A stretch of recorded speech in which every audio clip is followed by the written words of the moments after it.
Okay.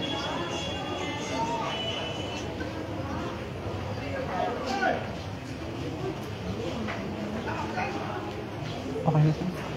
Mapagpalang araw Pilipinas, mapagpalang araw Marinduque.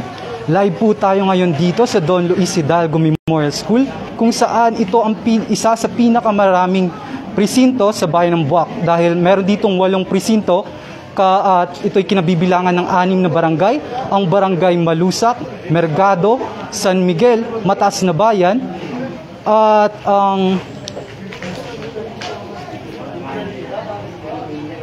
yung pong mayroon pa pong 2 barangay. Samantala, makakapanayam naman po natin ang tumatakbong bukal sa unang distrito, si Ma'am Dindin Opis. Ma'am, kamusta po ang araw ninyo sa ngayong araw ng halalan? Hello, maganda umaga po sa ating lahat. Siyempre po, medyo nakakaba dahil ito na natin at lang ko sana ay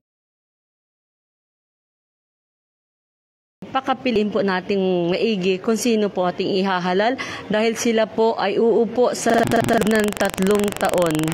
Yun lamang. Ma'am, ano pa pong mga iba po yung paalala sa ating mga botante?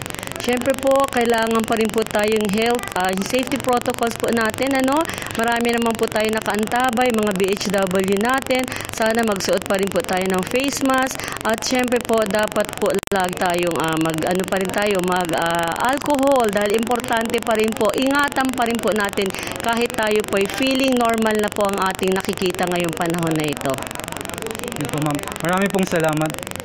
Welcome. Samantala, mamaya ay aantabayanan naman natin ang tumatakbong mayor sa bayan ng Buwak, si Mayor Army Carion, sapagkat dito rin ang kanyang presinto.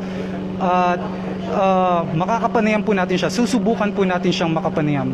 Samantala, manatili po tayong nakatutok dito sa Marinduque News. Ito po si CJ Morong, nagbabalita para sa Pulso ng Puso Eleksyon 2022.